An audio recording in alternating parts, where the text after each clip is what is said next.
Muy buenos días. Yo quiero agradecer esta invitación que realmente me honra.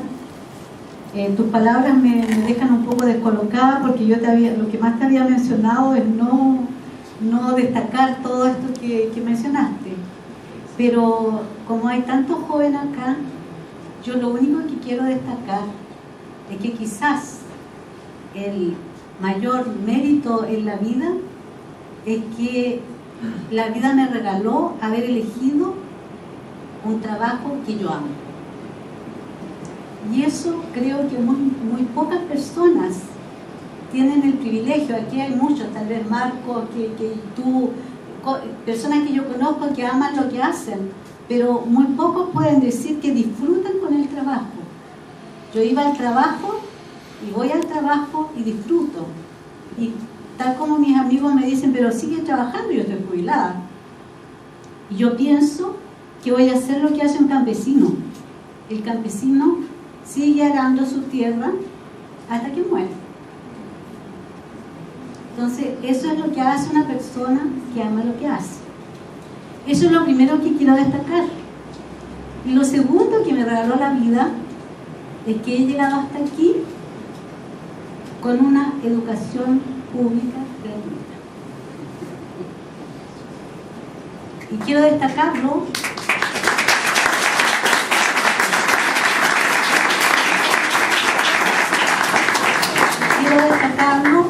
porque a lo mejor muchas personas no se atreven a decirlo públicamente.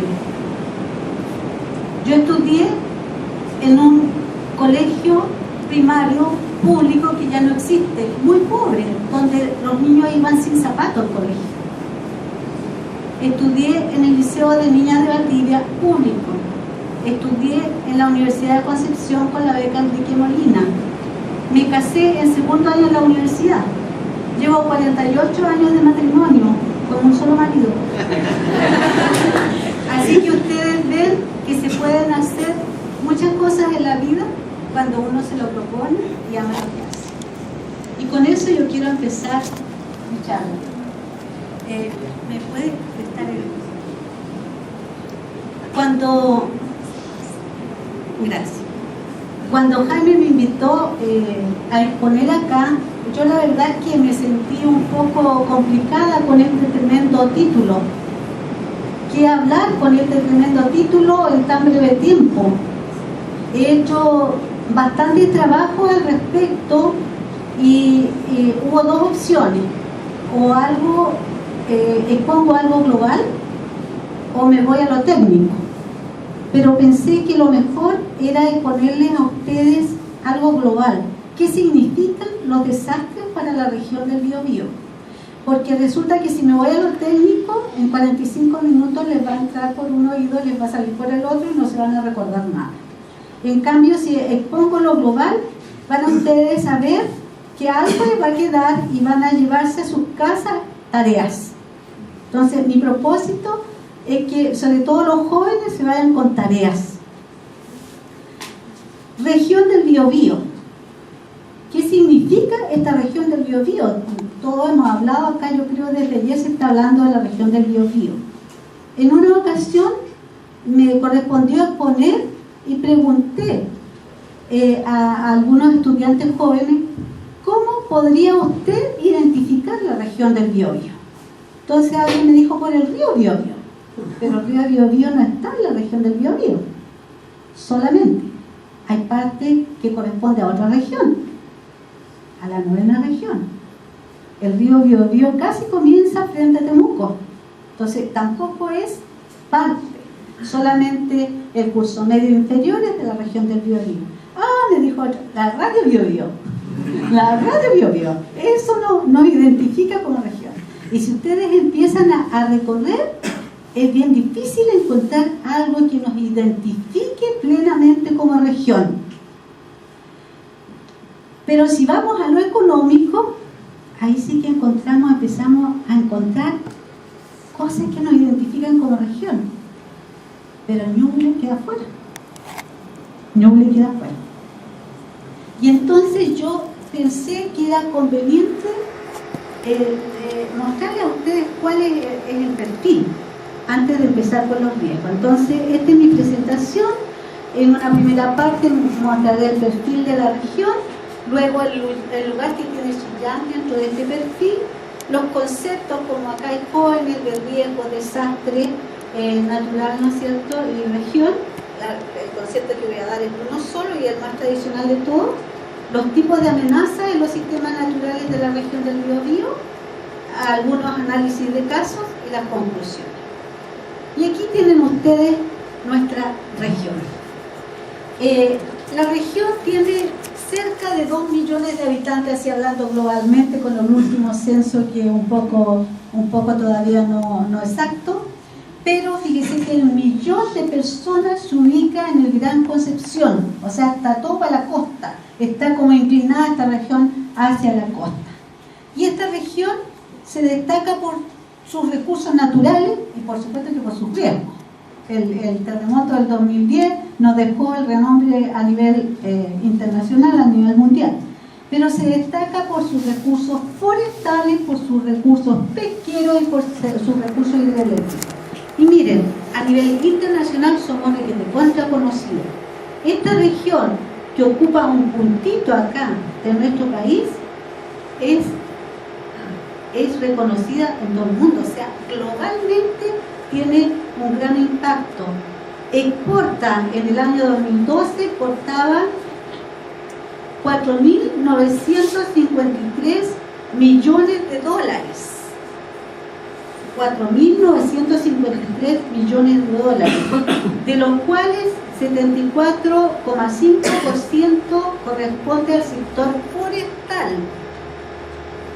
Productos agropecuarios y alimentos era 8,9%, de la industria pesquera 8,8%, de las industrias en general, en algún momento fuimos industriales, 4,9%, y servicio 1%. Y si ustedes ven, estos productos se distribuyen en distintas partes del mundo, destacándose fundamentalmente lo que va a Estados Unidos y a China. O sea que esta pequeña región tiene presencia en todo el mundo. Eso fue el año 2012.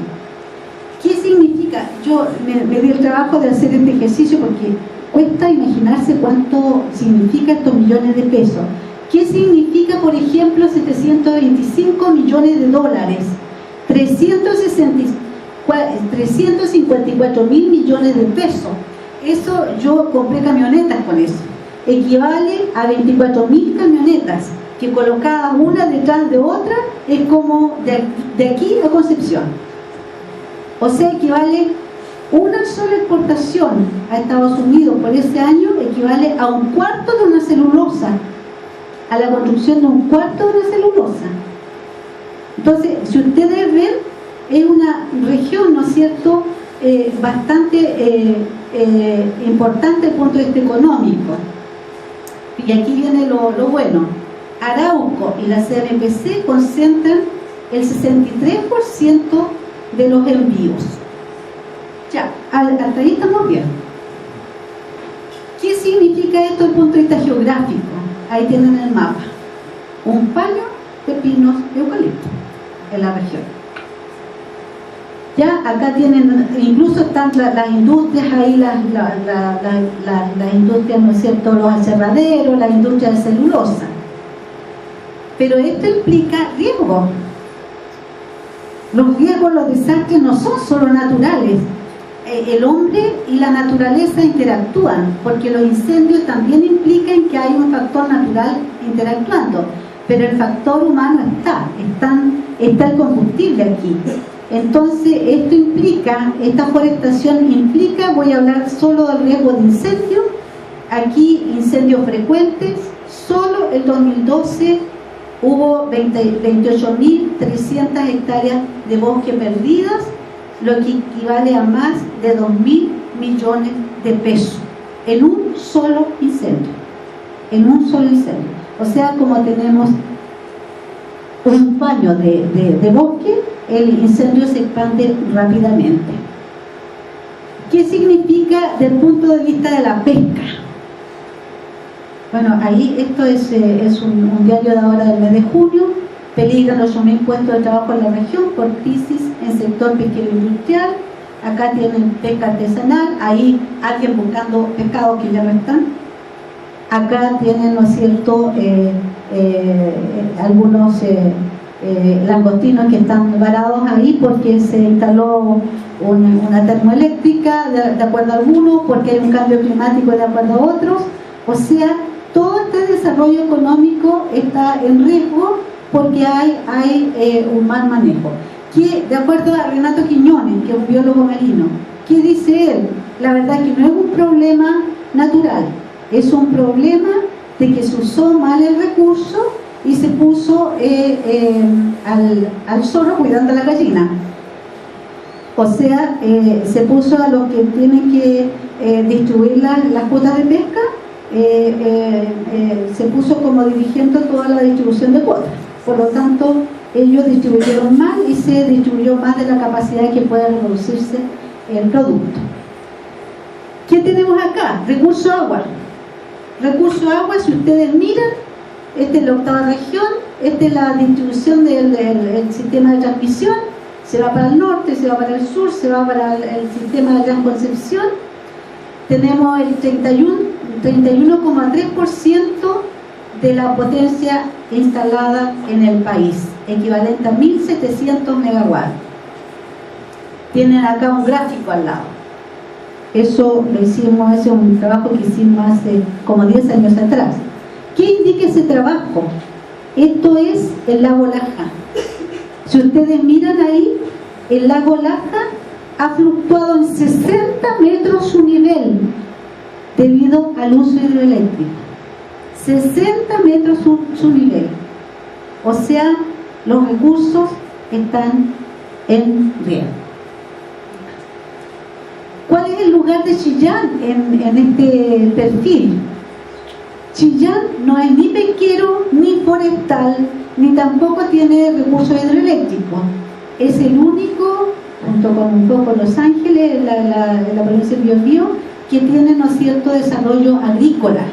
Es decir, sería el sector que podría proveer del alimento a Gran Concepción.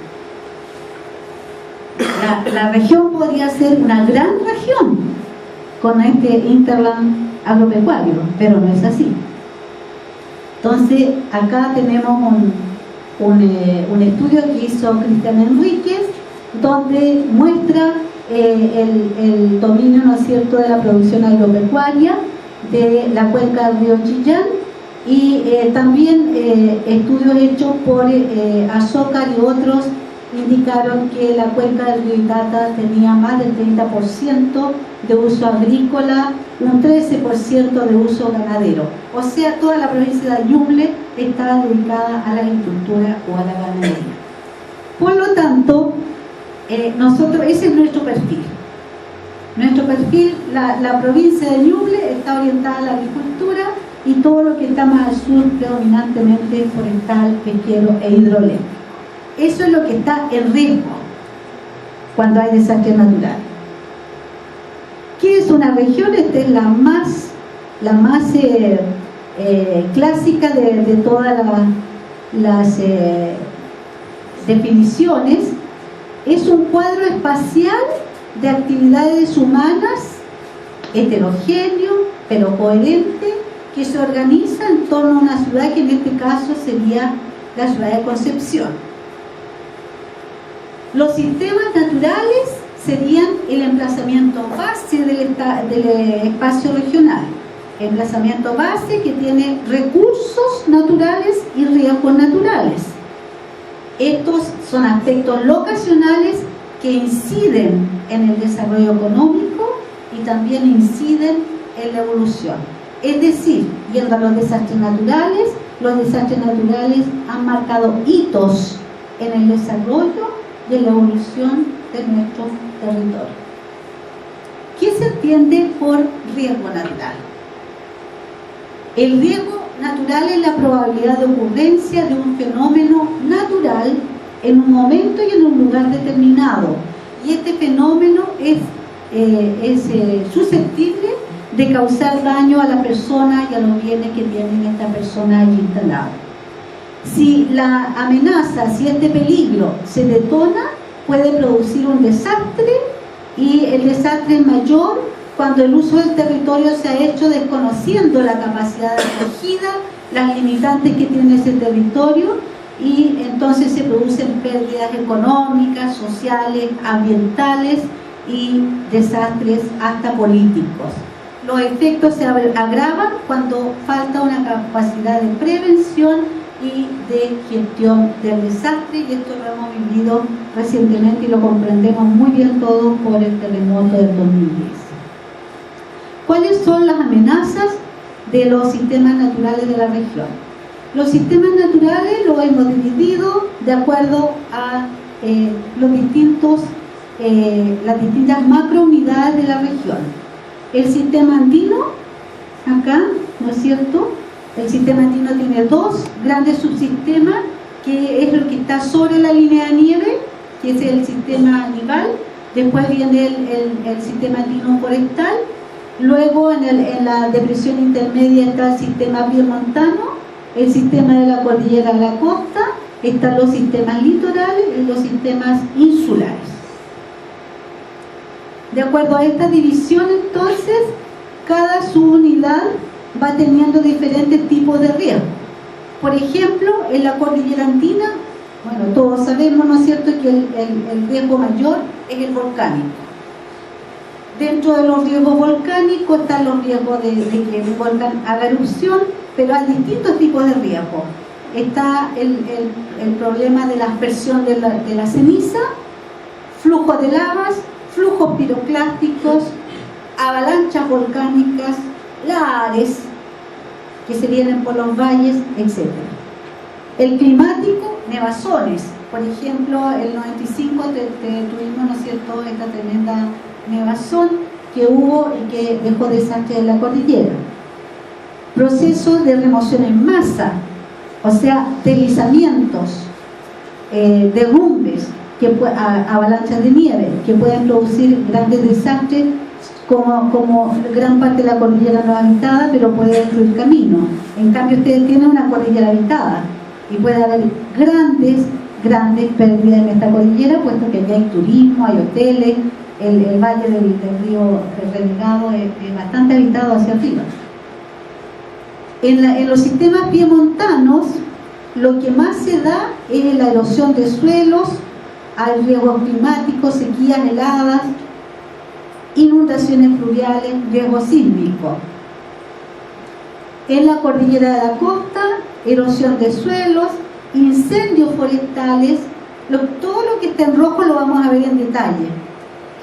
Hay procesos de remoción en masa, riesgo sísmico. En las llanuras litorales está el riesgo sísmico y de tsunami, proceso de remoción en masa, de origen climático y sísmico, inundaciones fluviales, incendios forestales que pueden llegar incluso a las ciudades, y erosión de suelos.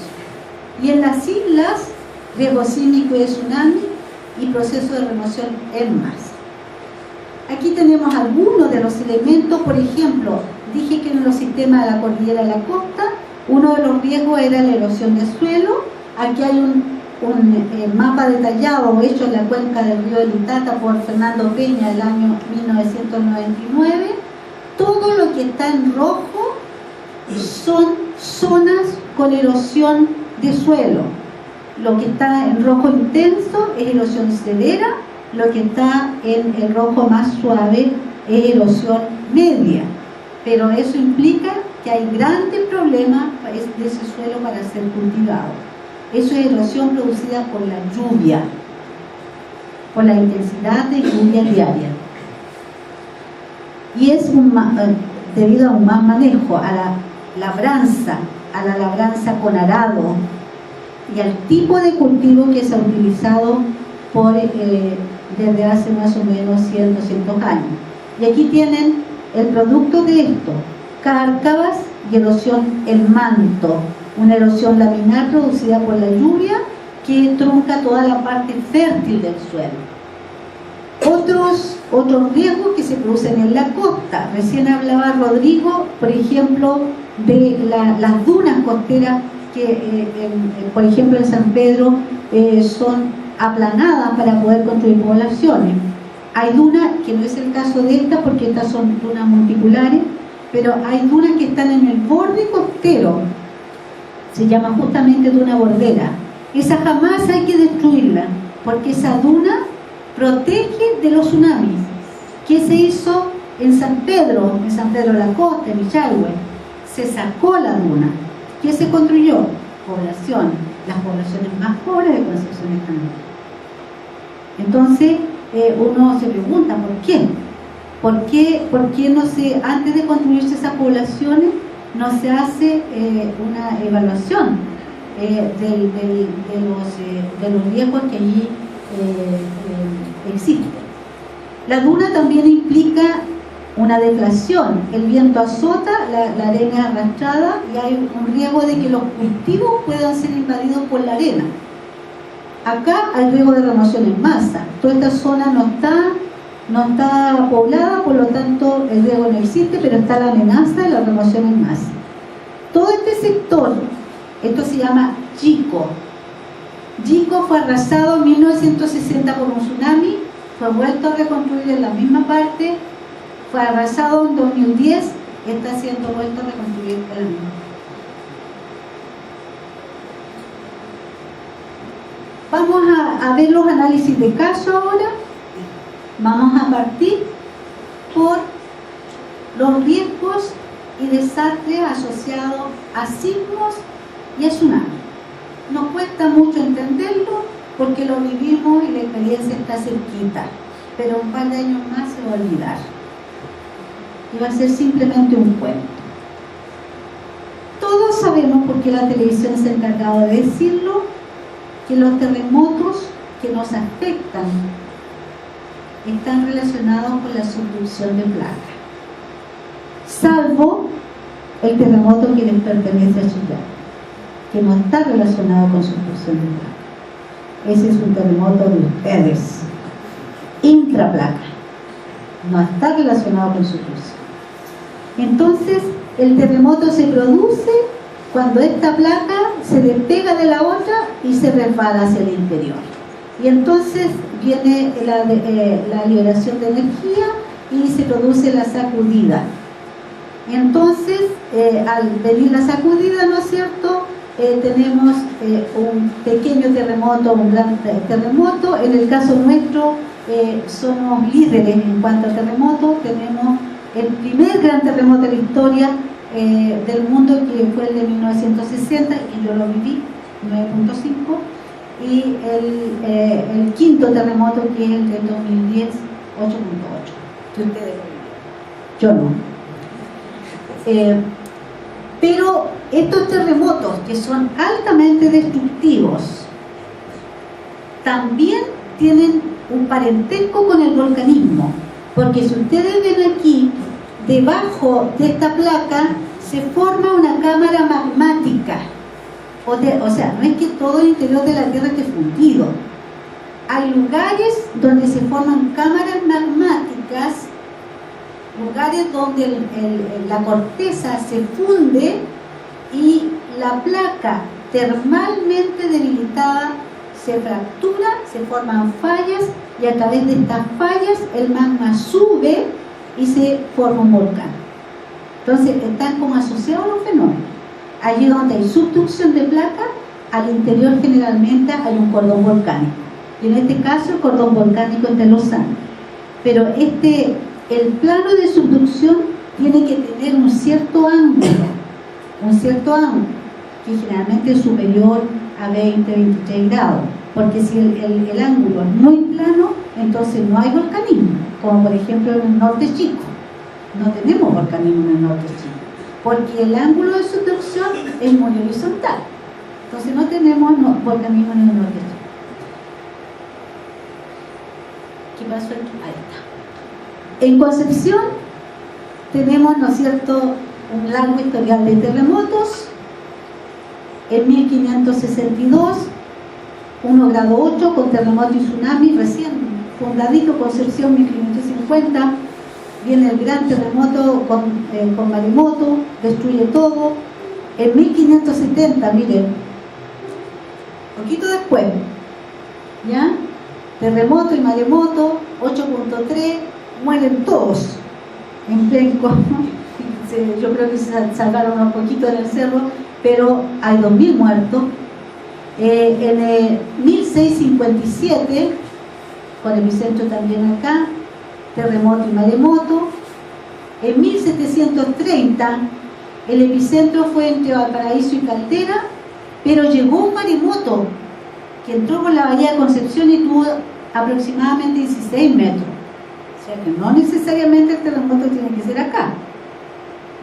Este es un maremoto de origen lejano, y en Caldera fue un terremoto de 8.7.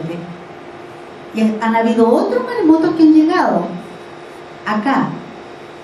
Entonces Concepción es un área bastante expuesta, sobre todo la bahía de Concepción, que está abierta al norte. En 1835, terremoto y maremoto, 8.2, 120 fallecidos.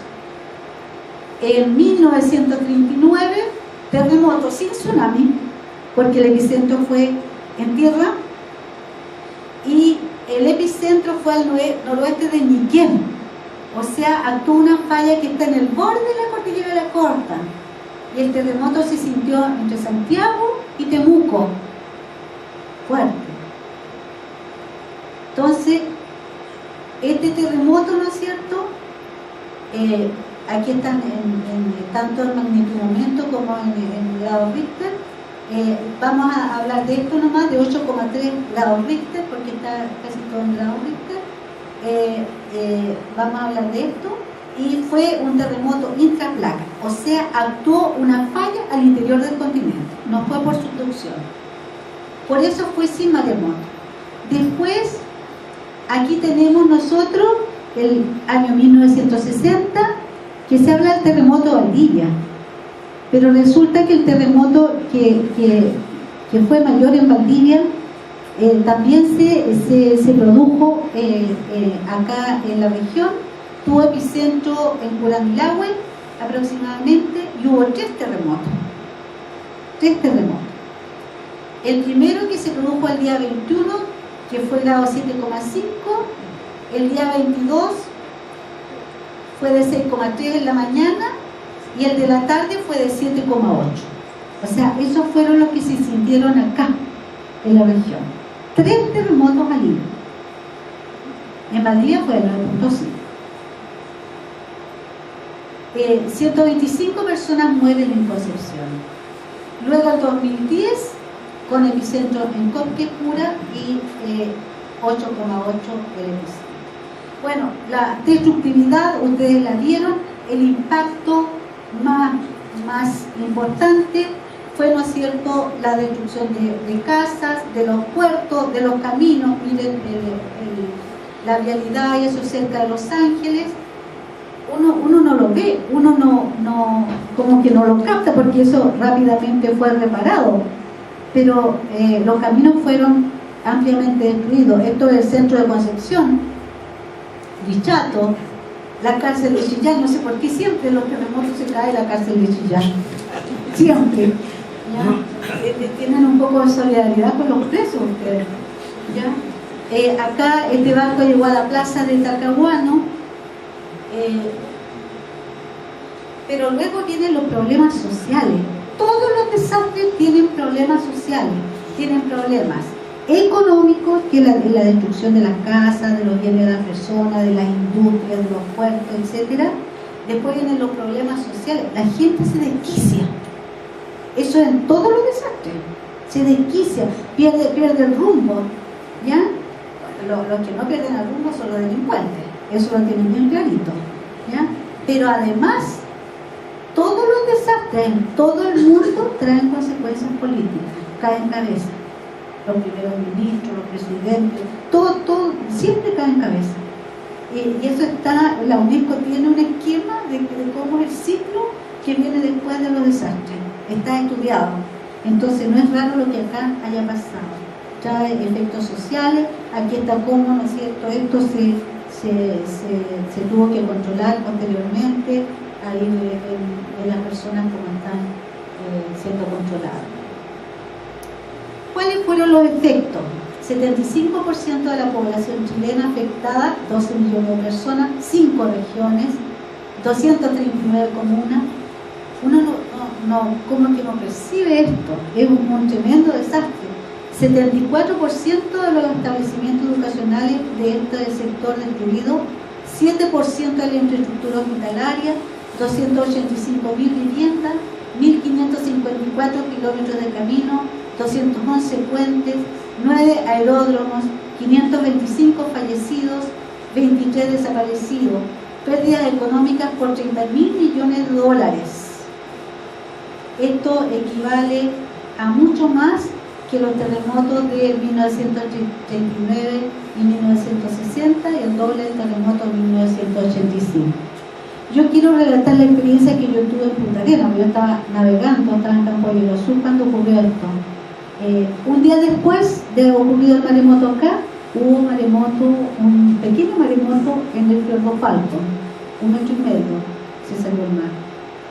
Bueno, eso nadie como allá está todo medio desolado, nadie constata, pero nosotros lo vivimos, sin saber que, porque nosotros nos supimos que había ocurrido. Un día después, 24 horas exactas después. Y para volver, demoré 11 días, pero lo que más me llamó la atención es que el aeropuerto de Punta Arenas era como si hubiera existido guerra. O sea, los aviones salían, entraban, era como todo, como una revuelta.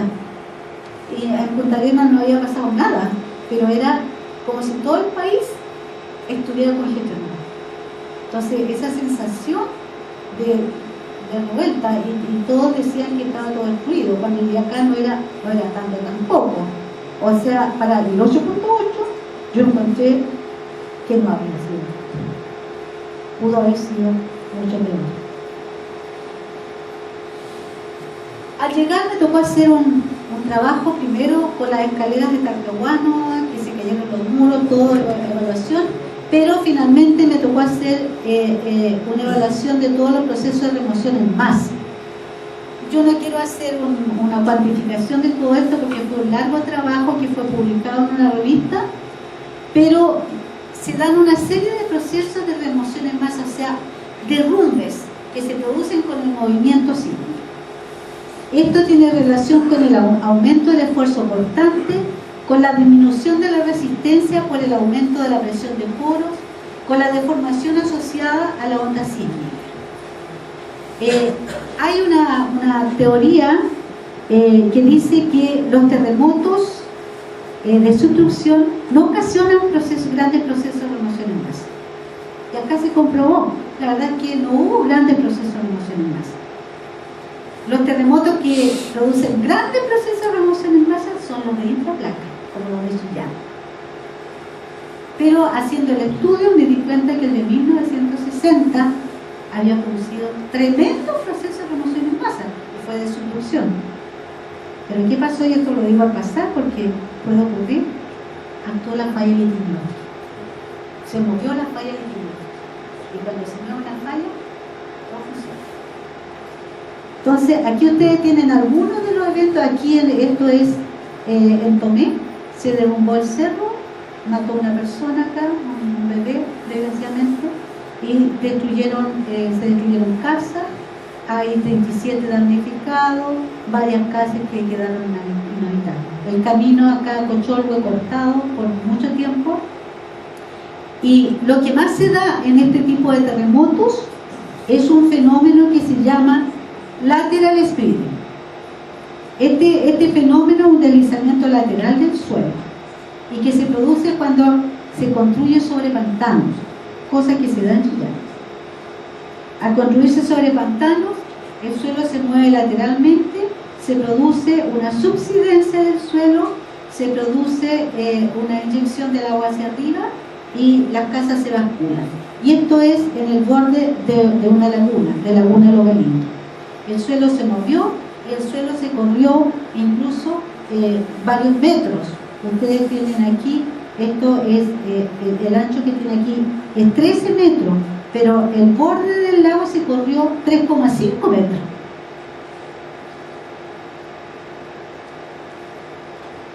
En Chillán ha habido varios terremotos destructivos.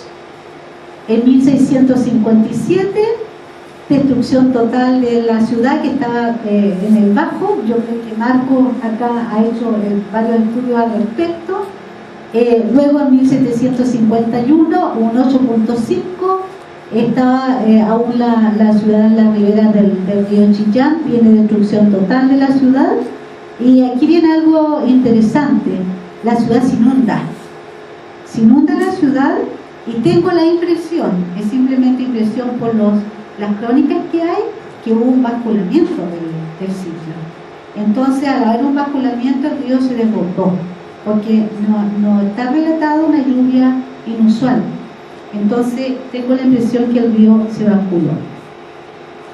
En 1835, el terremoto Concepción, la ciudad está en Alto de la Horca.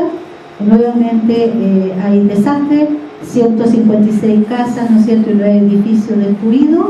Y el mayor desastre está durante el terremoto de 1939, donde la mayor parte de la construcción era en adobe, y yo creo que está en ese problema la destructividad. En 1960 el 20% de las habitaciones son destruidas y 5 fallecidos, y en 2010 un 65% del hospital fue dañado, las casas de adobe fueron dañadas, el mercado fue dañado, la cárcel fue destruida. ¿Por qué esta destrucción en Chillán? Su sitio. El año 1985, 3 estudiantes de esta casa de estudio hicieron una excelente memoria de título, que debe estar guardada por ahí en una parte de la biblioteca y que seguramente nadie consulta. Excelente calidad de la memoria para el año en que lo hicieron. Estos estudiantes, Luis Cáceres, Nelson Campo y José Castillo, creo que se llama el chiquillo, hicieron esta memoria donde ellos hicieron un catastro de todos los pozos, de todos los sondajes, analizaron todas las características del sitio de la ciudad de Chillán. Y esta es una carta, está un poco remarcada porque la carta era más palidita, donde aparecen las distintas unidades. Acá, en la parte sur, que ya empieza a ser poblada, es una plataforma donde ustedes tienen lares, conglomerados, cenizas, es decir, todo el sitio de la ciudad de Chillán prácticamente es volcánico, todo está construido por lo que viene de la cordillera andina. Lares, conglomerados, cenizas, lapilli, que están acá, son más bien consolidados, no es mal material para construir, además no son inundables tampoco. Pero después viene una terraza alta, que sería esta, que es una terraza de bastante buena calidad para construir. ¿Por qué? Porque está constituida con un material homogéneo, impermeable, la napa freática está confinada, el agua está bastante baja. En cambio, lo que ustedes tienen acá con el 2D es un muy mal sitio de construcción, porque tiene un material muy heterogéneo, hay capas de diferentes características, limosas, arenosas, conglomerádicas, y entonces ahí la napa freática está muy cerca de superficie y frente a un sismo responden con una intensidad bastante mayor que lo que podría ser esto. Luego, estas terrazas están erosionadas por una serie de palos canales, cuya calidad del suelo también es bastante mala, porque el agua está a flor de piel, y yo creo que muchos de esos canales ya han sido o intubados o rellenados y construidos encima con la urbanización reciente. Más al norte tenemos nosotros la terraza fluvioglaciar, una terraza antigua, conglomerádica, con un banco lavárico a 40 centímetros, lo que hace que ese banco lavárico, que es una roca, ¿no es cierto?, volcánica, mantenga el agua. Por lo tanto, cuando llueve mucho, el agua satura todo el suelo y también frente a un sismo responde bastante mal. Entonces, ese es el sitio de Chillán, y debido a eso tenemos que uno de los lugares mejores para construir es este, pero todo el resto es un sitio de más o menos calidad, por lo tanto hay que tomar las precauciones para disminuir la vulnerabilidad frente a un terremoto. Yo no sé cuánto me quedará de tiempo porque veo que se me va alargando el tiempo ¿cuánto me queda? 10 minutos, ya. Vamos a tratar. Las erupciones volcánicas en Chillán también tienen un lugar importante. Hay una secuencia, hay una erupción cada 100 años. Una de las más importantes fue en 1906, donde se construye el volcán nuevo. Ustedes ven acá que hay varios conos volcánicos y flujos de lava. En este flujo que está aquí, ustedes ven que se tiene un tremendo flujo de lava que tapó todo un valle, construyó aquí una terraza. Creo yo que ese flujo fue construido en 1906. Riesgo de inundación fluvial. Los riesgos de inundación fluvial son muy frecuentes en nuestro territorio.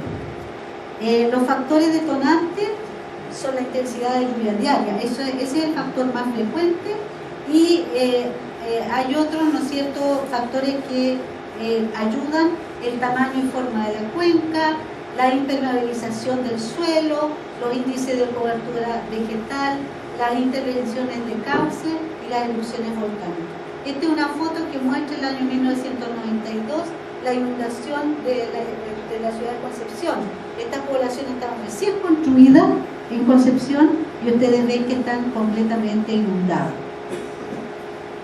En Chillán, las grandes inundaciones se han producido por lluvias excesivas. Tenemos una del año 1965, donde llovieron 155 milímetros en 3 días. Estas inundaciones están relacionadas con los canales, los esteros y los ríos que están asociados a la ciudad. En esta ocasión, el agua alcanzó 40 centímetros, sobre todo en la calle Chaurren y en la población Huambalí. El año 1979, incluso el agua desbordó hasta cubrir parte del primer piso del hospital y de la estación de ferrocarril. Llovieron 165 milímetros en 72 horas. El año 1983 vuelve a haber una gran inundación, se aísla totalmente la población Bonilla y en fin, ustedes ven que hay inundaciones recurrentes. Una de las más importantes fue el año 2006, aquí tienen ustedes el gráfico, esta es la tormenta.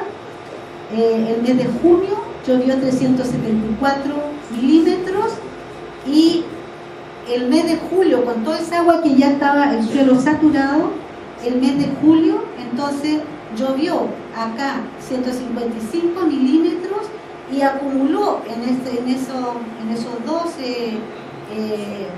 todo ese periodo, ¿no es cierto?, desde julio hasta el 11-12 de julio, acumuló 500 milímetros de agua, lo que saturó el suelo y llenó los canales y esteros y ríos, y se produjo una gran inundación.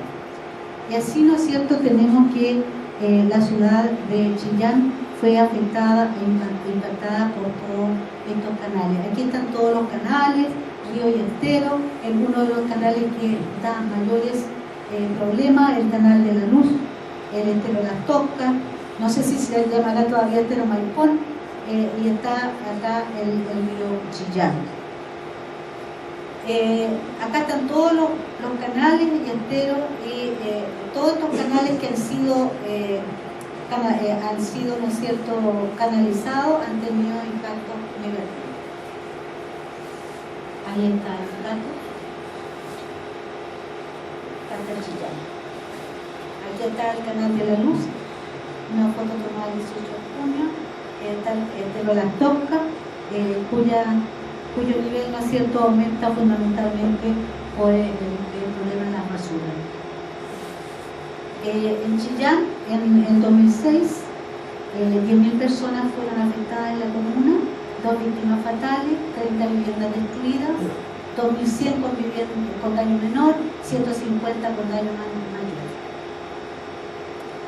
Y en Concepción el problema fue grave, no solo en 2006, sino que en 2005, aquí tienen 22 horas de lluvia continua. También se había acumulado desde el mes de junio del año anterior. Tenemos nosotros que hubo en Concepción grandes procesos de remoción en masa, desborde de canales en Chihuayante. Ahí tienen los efectos de estos procesos de remoción en masa, incluso con incendio en Agüita de la Perdí, en Cerro La Pólvora. Inundaciones que afectan a las universidades. Esta es la laguna que bordea la Universidad de San Sebastián, por lo tanto no se podía pasar desde Paicabí a la universidad. Esta es la laguna Los Patos de la Universidad de Concepción, hacia un solo nivel con el sector de ¿cómo se llama? ¿Dónde se hace la concentración? El foro, una sola pieza de agua la noche de la lluvia. ¿Y cuáles fueron los daños? Yo me voy a ir inmediatamente al total. El balance regional en estas 22 horas de lluvia fueron 15.900 personas damnificadas. 15.900 personas damnificadas. Y ahí pueden ver en Concepción, o sea, por la inundación del río Andalién, cerca de 2.500 personas damnificadas. ¿Qué significó esto en dinero? 3.700 millones de pesos que tuvo que poner la Intendencia Regional. ¿Y en qué se invirtió? El 84% en arreglar caminos que están dados para que los privados lo regulen. O sea, derrumbes y obstrucción de caminos por la destrucción de puentes. Y lo que se destinó a la vivienda solo para la construcción. Entonces hay un problema de gestión del desastre ahí que hay que empezar a mirar. Todos estos son los factores que los vecinos afectados indicaron, o sea, no hay tanta ignorancia. Tala y quema de bosque, erosión de cerros, canales superficiales obstruidos, colectores de agua lluvia colapsados, carencia o insuficiencia de colectores de agua lluvia, construcción de biovías, que en ese momento se estaba construyendo. Viene el 2006, exactamente la misma cosa, o sea, al año siguiente, pero acá con una diferencia, se desborda el río Biobío. Y ahí entonces los efectos son mucho mayores. La crecida del Biobío es una de las crecidas que se da una en 100 años. Incluso mueren bomberos, mueren 10 bomberos tratando de sacar a una familia y los bomberos mueren en un derrumbe. Los efectos del temporal. 1 millón de damnificados en la zona central. Hay una serie de damnificados en el Biobío, 51.000 damnificados, corte de puente de camino, se cortan la salida de buses, ¿no es cierto?, a Temuco, a Chillán, hospitales colapsados, 20 países envían ayuda, y tengo que hacer un paréntesis. Venezuela envía una gran cantidad de miles de dólares, creo que llegó casi al $1.000.000, en la ayuda que envió Venezuela para poder ayudar a los damnificados. Hubo 17 muertos, 10 en Chihuayante y los otros 7 fueron por la inundación del Biobío. Pero esto ocurre frecuentemente, más o menos desde la década del 80, y va a seguir ocurriendo. Y la pregunta aquí viene: ¿producto del calentamiento climático global? Es una pregunta abierta porque en este momento estamos con Aldo Montesino del Departamento de Geofísica haciendo estudios al respecto. Pero desde esta época, toda esta flechita que ustedes tienen, se estudió también los desastres que hubo antes. Acá creo que hay uno más, pero la recurrencia viene desde el 80 en adelante más o menos, y la pregunta es esa, porque la población no ha aumentado tanto como para pensar que es solamente por el aumento de la población. Y lo último que quiero decirles en relación a los incendios, este incendio que hubo y que tiene relación con las primeras diapositivas que mostré, los bosques. El incendio, ¿no es cierto?, que hubo, y aquí se me deformó eso, El incendio se produjo el 31 de diciembre del año 2011. Ahí comenzó y terminó el 4 de enero del año 2012. Aquí está esto comenzó, ¿no es cierto?, en Pichiqueñe, porque había altas temperaturas, intencional o no, pero las temperaturas favorecieron, y luego se difuminó rápidamente, fue un incendio de copa, por el viento. Yo estuve en el centro del incendio. Estaba en una sauna, hasta ni siquiera el 1 de enero. Así que teníamos el corredito ahí listo para asarse, pero ahí quedó el cordero y se asó con el cordero. Pero no pudimos. Entonces, estuve en el centro mismo del incendio y esto se propagaba. Era una cosa, pero fenomenal. O sea, fue cosa de que yo subía al cerro a ver, el incendio estaba lejos y saltaban así. Explotaba y saltaba la bola de fuego y se encendía el otro, explotaba y saltaba y saltaba. Se avanzó, pero a una rapidez sorprendente. Entonces, ¿qué pasa? Que esto es una bomba, ¿eh? Esto de tener monocultivo es una bomba. Afectó 4 comunas: Florida, Quillón, Ranquil, San Rosendo. Vuelvo a repetir, son 2 los factores: temperatura y viento. ¿Y por qué la temperatura influye? Porque el pino tiene 2 elementos que son combustibles, y uno de ellos es la cementina, y pasado cierto umbral de temperatura se inflama, y aunque no haya nadie que intervenga, puede inflamarse solo. Entonces hay un elemento aquí que es importante. Se participaron 660 brigadistas, la CONAF, ONEMI, el ejército, los bomberos vinieron de Quillón, de Talcahuano, Chihuayante. 2 personas muertas, se queman 171 casas, se incendia la planta de paneles entre el complejo Nueva Aldea, que vale 200 millones de dólares, más de 28.300 hectáreas quemadas de bosques, pastizales y matorrales, cortes de ruta, 67 invernaderos quemados, 640 cabezas de ganado, 650 colmenares, 125 hectáreas de cereales, 170 hectáreas de frutales, etc. Pérdida por más de 2.100 millones de pesos. O sea, acá nosotros tenemos una pérdida enorme debido a un día de calor y de viento, pero debido a un uso del suelo que a veces no se acondiciona a este clima mediterráneo. En febrero de 2009, las pérdidas por incendio en las industrias forestales se habían estimado en 14 millones de dólares, pero en ese mismo periodo, de acuerdo a Forma, las exportaciones eran de 5.445 millones de dólares. O sea, un incendio, una pérdida de ese estilo no significa casi nada. Y aquí yo quiero que me den un poquito de tiempo porque vienen los problemas de la gestión. Este esquema se hizo con lo que pasó cuando ocurrió en el desastre del 2005. ¿Qué pasó, por ejemplo, en Agüita de la Perdiz, donde se produjo un gran deslizamiento?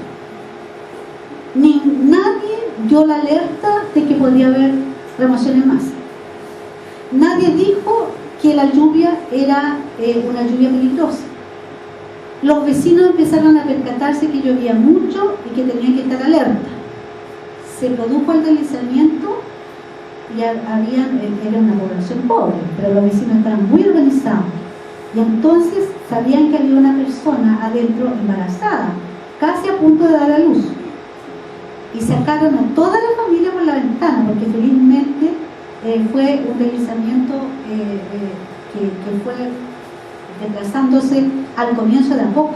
Alcanzaron a sacar por la ventana a las personas en plena lluvia, lloviendo torrencialmente, y se sacaron todo.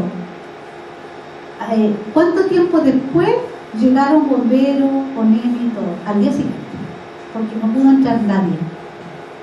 La calle quedó con 1 metro de barro y llegaron por el cerro. O sea, no podía entrar ni carabineros ni bomberos con el metro de barro y el agua que había por todos lados. Entonces, ¿y quiénes llegaron primero en la noche? Los políticos.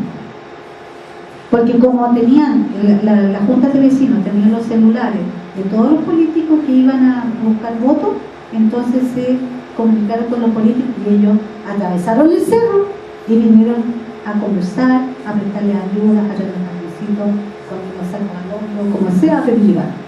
Entonces los primeros que llegaron fueron los políticos y después llegaron la gente que venía realmente al otro tipo de ayuda.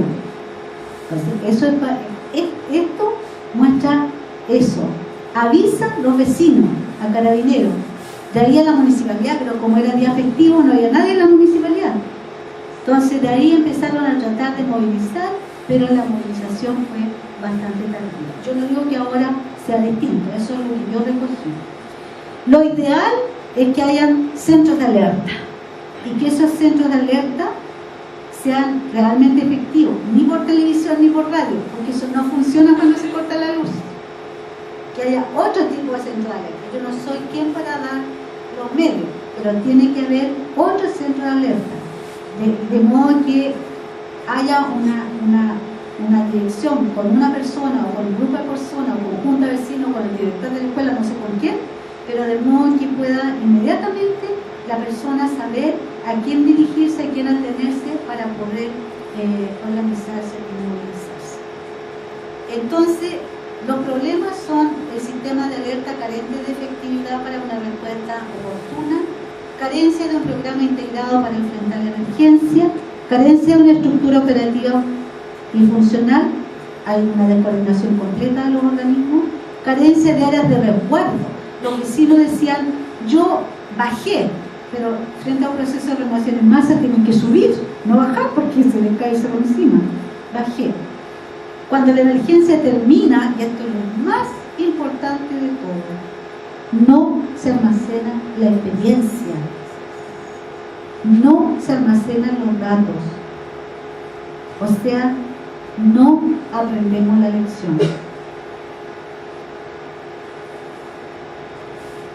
Y aquí hay un montón de conclusiones que todo el mundo lo repite, pero yo las resumiría en dos para no dormirnos más. Primero, que se haga una carta de recursos naturales que se incluya en los planes de ordenamiento del territorio. Y segundo, que se enseñe a los estudiantes desde pequeños a cómo conocer su territorio. Cuando la gente vivía conociendo su territorio, era menos vulnerable, era mucho menos vulnerable. No es que el pasado sea mejor, pero hay cosas que hay que rescatar del pasado. Antes, el abuelito, el papá, llevaba a su hijo a recorrer el territorio y le decía, esto está hecho tal cosa, no importa las interpretaciones que daban, pero ellos contaban, aquí pasó tal cosa, que si yo le contaba al niño, le mostraba, este río se llama tanto, este árbol se llama tanto, aquí ocurrió tal cosa, mi tatarabuelo me contaba que ahora hay una desterritorialización. El individuo puede ir a trabajar a Copiapó y vive en Chillán, entonces le importa un pleo Chillán, le importa un pleo Copiapó, porque no es de aquí ni de allá, y menos le va a importar a los empresarios que pueden tener sus casas en cualquier parte del mundo, menos en el lugar donde explotan los recursos. Entonces hay que educar primero enseñando a los estudiantes a conocer el lugar donde viven.